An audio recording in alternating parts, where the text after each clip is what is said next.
सोनापुर गांव की गंगा एक गरीब बूढ़ी औरत है। कुछ साल पहले तक वह लोगों के घरों में काम करके पैसे कमाती थी, लेकिन अब उम्र के बोझ से लाचार होकर उसे काम छोड़ना पड़ा है।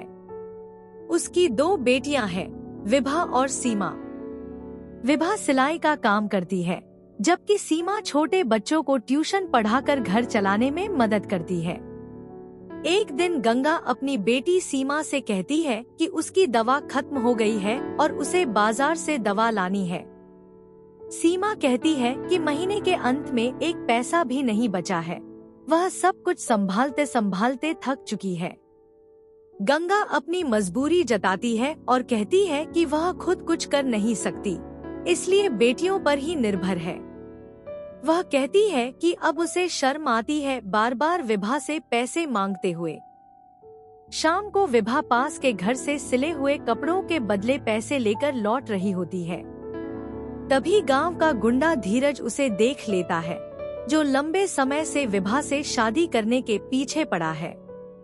विभा उसे देखकर डर जाती है और धीरज जबरन उससे बात करने की कोशिश करता है। विभा रोती हुई घर लौटती है और अपनी माँ को सारी बात बताती है।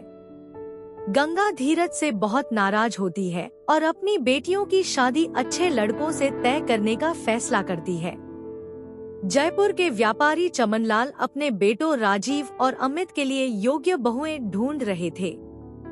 उन्हें विभा और सीमा की तस्वीरें पसंद आ जाती हैं। राजीव को विभा बहुत पसंद आती है और वह उससे शादी करना चाहता है। इस पर सीमा नाराज हो जाती है, क्योंकि वह बड़ी बहन है और चाहती थी कि उसकी शादी बड़े बेटे से हो। शादी की तैयारियां होती हैं और विभा की शादी राजीव से तथा सीमा की शादी अमित से तय हो जाती है। लेकिन सीमा के मन में विभा के प्रति जलन घर कर जाती है। शादी के दिन चमनलाल गंगा को गहने देते हैं ताकि वह दोनों बहुओं में बांट दे।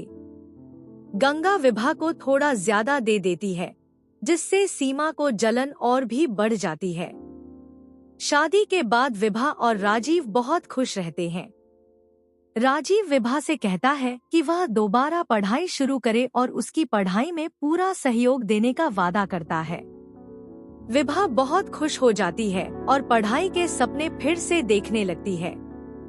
दूसरी ओर अमित और सीमा की जिंदगी में तनाव बढ़ने लगता है। सीमा हमेशा झगड़ा करती है और अमित से कहती है कि उसे कोई सुख नहीं मिला। अमित धीरे धीरे अपने पिता और भाई के प्रति जलन महसूस करने लगता है। एक दिन रसोई में विभा और सीमा के बीच बहस हो जाती है और अमित पहली बार विभा पर गुस्सा करता है। विभा दुखी होकर राजीव को सब बताती है, लेकिन बात नहीं बढ़ाती। कुछ दिन बाद चमनलाल 10 बीघा जमीन राजीव के नाम कर देते हैं, जिससे सीमा और अमित और नाराज हो जाते हैं। अमित अपने पिता से शिकायत करता है और धमकी देता है कि अगर उसे बराबर हिस्सा नहीं मिला तो वह घर को जला देगा।